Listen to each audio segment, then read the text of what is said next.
السلام عليكم ورحمة الله. ازيكم يا بنات؟ عاملين ايه؟ يا رب تكونوا بألف خير. اهلا بكم يا حلوياتي وكل صاحبة وام وصديقة في قناة افنان في البيت، واهلا بكم في بيتي كمان مرة. النهاردة كده معانا كده روتين كده خفيف قبل ما امشي. كنت هخرج النهاردة وكده تمام، والحمد لله نزلت خرجت كده على المغرب، ولكن قبل ما امشي فضيت باسكت الغسيل وبعدين نشرت، وبعدين بصوا هتعيشوا كده معايا يوم كامل كده قبل ما اخرج او قبل ما امشي، بشوف حال بيتي قبل ما امشي وهكذا. كده حطيت دورة غسيل في الغسالة، قلت اطمن على الغسيل كده علشان طبعا اللبس احنا بنحتاجه، احنا على طول بنغير وهكذا. الغسيل ده عندي يا جماعة ما يفضاش خالص. تمام كده. كان اول ما صحيت على طول من النوم حطيت دورة غسيل وكنت بطمن على الشقة زي ما انتم متعودين معايا. طبعا كان في عندي دورة غسيل ابيض، طبعا انتوا عارفين من الفيديو اللي فات انا كنت غاسله غسيل الابيض وكده، كنت عامله دورة نقع، فقلت يا بنتي افنان لميه وطبقيه على طول كده بالمره. ما تنسوش بقى يا بنات الاستغفار طول ما احنا كده واقفين وشغالين في الشقه معانا. الاستغفار والحوكله لا حول ولا قوه الا بالله العلي العظيم، والصلاه على النبي، اللهم صل على سيدنا محمد وعلى اله وصحبه وسلم. طبعا يا بنات بمناسبة المولد النبي الشريف، كل سنة واحنا طيبين وكل سنة والأمة الإسلامية بخير وسعادة وفرحة، ويتعاد علينا كده يا رب دايما بالخير والسعادة والفرح والبهجة. كده يا بنات أنا حطيت دورة غسيل تانية وخلصتها ورايحة أنشرها. طبعا دي دورة الغسيل الأولانية قلت هطبقها كده على طول معاكم. شايفين يا بنات الابيض بيشف يرف ازاي؟ الحمد لله يا رب العالمين. الدورة النقع اللي انا بعملها بالكلور، ممكن مثلا احط كوبايتين كلور كاملين، مع طبعا مع دورة الغسيل الكتيرة يعني والمية الكتيرة. تمام بتطلع الغسيل كده حلو وزاهي. خلصت كده الفلاين كلها والجلابيب وكل حاجة بيضة الحمد لله.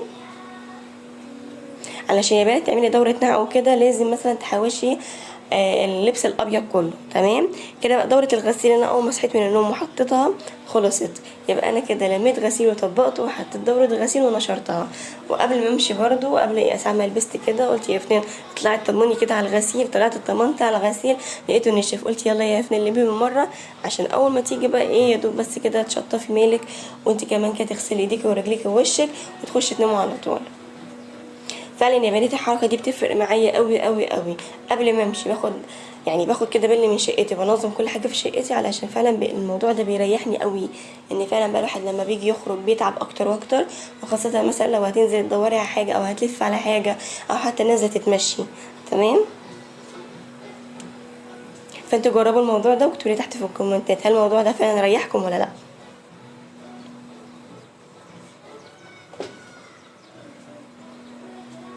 هو صحيح يا بنات شغل البيت ما بيخلصش. تمام بس فعلا ربنا يديمها نعمة علينا. يعني نقول كده دايما ربنا يديم النعمة دي علينا كده ويحفظها من الزوال، لان فعلا كل واحد في نعمة. حتى لو ايه، حتى لو مثلا يعني انت شايفاها يعني عند ناس كتيرة او شايفاها مثلا بسيطة، او شايفاها مثلا ايه، مثلا انا حاجتي مش واو قوي، حاجتي اجهزتي مش كتيره قوي، شقتي مش مثلا مش مودرن قوي، الحاجات دي كلها لا طبعا ما تتكلمش في كده. في ناس تتمنى بصوا اوضه من عندك، انت متخيله؟ تتمنى كده مثلا ايه يعني مش عارفه اقول لكم معلقه من عندك، انت متخيله؟ فلازم طبعا الرضا اهم حاجة. طبعا ده بقى العنوان بتاع فيديو النهاردة، الرضا الرضا الرضا التام عن حياتك، عن جوزك، عن اولادك، عن شكلك، عن كل حاجة، حتى عن جسمك. مش معنى مثلا ان انتي تخينة شوية رفيعة شوية، مش مثلا مش مظبطة في الحتة دي شوية، معنى كده ان انت تمام ما عندكيش ثقة في نفسك. لا بالعكس، يعني دايما كده حطي ايدك انت في عين التخين. انت متخيلة حد يقول لك مثلا بم تقولي له لا، يعني الحمد لله رب العالمين انا كفايه الصحه، كفايه النعمه اللي انا عندي. تمام. طبعا يا بنات انا هنا دخلت المطبخ كده بعد ما خلصت نشير غسيل وتطبيق غسيل وهكذا، طلعت كده بانيه. يعني دايما بحب اعمل البانيه بالطريقه دي، وصراحه موفر يعني بيقعد معايا ممكن 3 ايام انا ومالك بس. طبعا انتوا عارفين ابو مالك مسافر. تمام كل الروتينات اللي بعملها دي انا ومالك بس في لوحدينا في الشقه. هتقولي طب يا افلام انت مرمطه نفسك ليه في الشقه وكل شويه تنظيف؟ يا جماعه التنظيف احنا مش بننضف بس لجوازنا، احنا بننضف لنفسنا. تمام يا بنات انا طلعت كيس البانيه من التلاجة، وعلى فكره قبل ما احطه في التلاجة كان مغسول كويس قوي بالجنزبيل والطماطم والليمون وهكذا. طلعته برضو وغسلته كويس قوي وسبته نص ساعه كاملين، يعني ايه منقوع كده في الليمون. جبت الفيجيتار، حسيت ان هم كتار قوي، رحت شلت واحد منهم في الدرج. تمام يا بنات. اهم حاجه التاكيد على النظافه في اي شيء، مش مثلا تقولي انا شايلاه في التلاجة نضيف خلاص هطلع على طول على العميل، لا برضو. تمام. جبت كده بيضه وحطيت عليها ملح وفلفل اسمر، ملح بسيط خالص يا بنويت علشان ايه الفيجيتار عامه مملح. تمام. وبابريكا. تمام. و7 بهارات والكمون والفلفل الاسمر. تمام.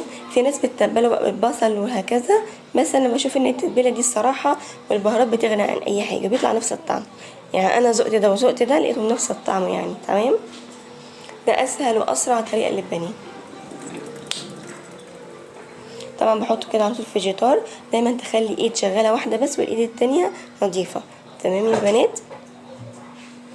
كده الزيت كده سخن معايا، اول ما بيسخن وطي بقى كده ونزلي كده القطع بتاعتك. هنا كده كان الحمد لله رب العالمين كان مالك هو اللي هياكل بس، فانا عملت بس قطع على قده. تمام. عملت له كده مكرونه كده ليه مبكبكه. تمام. علشان هو برضو ملوش في الايه في العيش او هكذا، ما بيعرفش هو يغمس هنا. خليته يقعد كده ياكل مكرونه مبكبكه او محمره. وده كان العشاء. جبت بطاطس مقليه كده وقلتها، حطيت على وشها ايه جبنه رومي. تمام يا بنات. وده كان عشانا لانشون مدخن وبطاطس على جبنه رومي والعيش اللي هو الشامي ده. بروح كده عند المطعم اقول له مثلا ب10 جنيه عيش اسكندراني. طبعا ده كان شكل الكريب. ده كان غدانا تاني يوم. طبعا يا بنات انا اخويا فاتح محل وتمام مطعم يعني وكده، فانا رحت قلت له يا محمد يا اخويا يا حبيبي عايزه منك كربيتين كده. تمام. بس طبعا احنا المفروض اول ما يجيب الكريب على طول يستخدم، بس هو جابولي ساعتها بالليل هو اخويا تاني. فانا قلت خلاص انا هشيلهم بقى في التلاجة كده زي ما انتم شايفين، حفظتهم في التلاجة وشلتهم. قلت تاني يوم كده اصحى ان انا اعمل الكريب. هو طبعا عمال يعلمني ازاي اقفل الكريب وكده، بس انا نسيت الصراحه. بعد كده رحت رجعت افتكرت قلت لا يا بنتي قفلين، المفروض تعملي كده نص دايره وتجيبي الجنب ده على الجنب ده. تمام زي ما انت شفت كده، وتحطي الحشو بتاعك وتبداي بقى تقفلي. بعدين بقى حطيته كده في صينيه ودخلته تحت الشوايه شويه زي كده ببساط. طبعا انا حاضر يا لوكا ثانيه واحده. بعدين عملت ايه يا بنات؟ طبعا اول ما صحيت من النوم او عامه اول ما دخلت المطبخ رحت بقى ايه مسكت قليت البطاطس وقليت البانيه وجهزت كل الحشو بتاعه. تمام زي ما انتوا شفتوا معايا في اول الفيديو. ده كان شكله معايا. بقول لكم هنا الجبنه الرومي الحمد لله ساحت، انا ما بحبش اكلها الصراحه كده ايه على طول. ده كان صورته وانا قاعده قبل ما اكله قبل ما افترس الصراحه. ده بقى كان على طول قبل ما انزل يعني خلاص لبست وقلت بقى يا افنان طمني كده على اوضه النوم على السرير ظبطي كده كده. برضو كبرت كده على طول طبقتها كده وروقتها. اهم حاجه تحافظي على عينك، راحتك النفسيه من خلال عينك. تمام. هي البنات اللي بتعيش في كركبه مش منظمه هكذا دايما حالتهم النفسيه وحشه وهم مش عارفين ليه. كل ده بيأثر على الحاله النفسيه. تمام. ده من وجهه نظري. تمام. ان لو بيتي مكركب او انا مثلا يا بنات ناقصني حاجه او في حاجه يعني مش مكتمله عندي. تمام. لا انا ببقى متضايقه قوي يعني. تمام. ببقى مش مرتاح كده لحد ما اقوم مثلا ايه اتمم او اكمل الحاجه اللي ناقصاني دي في البيت او في نفسي او في ابني او في جوزي. تمام. هنا كده طبعا البوتاجاز معايا من القلي بالبطاطس والبانيه وهكذا طبعا اتبهدل معايا مسبتهوش قبل ما انزل. قلت برضه يا افنان لازم تغسلي كده وتنضفيه علشان تيجي ايه زي ما انتوا عارفين كده الواحد ينام بقى على طول. يا دوب بقى لما باجي مثلا افضي الشنطه بتاعتي اغسل الببرونه اعقمها اغسل ازازه الميه اللي انا خدتها معايا مثلا لو كنت حاجه اسدفها في التلاجة. بس كده ترويق مع الوش اللي انا عملناه مثلا نشيل الشوز بتاعنا مثلا في الجزانه هكذا. برضه حاجات على خفيف كده. بس كده يا بنات انا خلصت البوتاجاز وركبت العيون كده. تمام.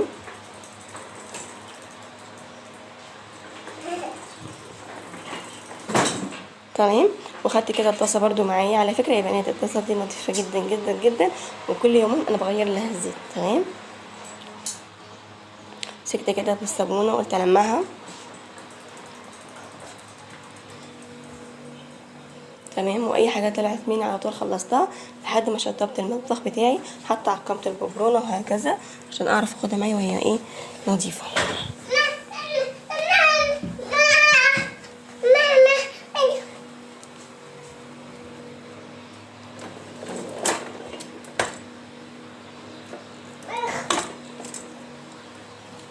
استغفروا يا بنات كده وطول ما انتوا قاعدين على النبي كده يا بنات، اللهم صل على سيدنا محمد. متنسوش بقى بالدعم في القناه واللايك والاشتراك الجميل منكم. انا كده هشطب المطبخ كده وهلبس مالك الحمد لله رب العالمين، واطمنت على الشقه وهستف الغسيل في قلب الدولاب معاكم. وبعدين بقى هنزل هخرج كده انا وماما، وبعدين هتشوف بقى انا جبت ايه في اخر الفيديو. بس كده يا احلى بنات، مع الف سلامه.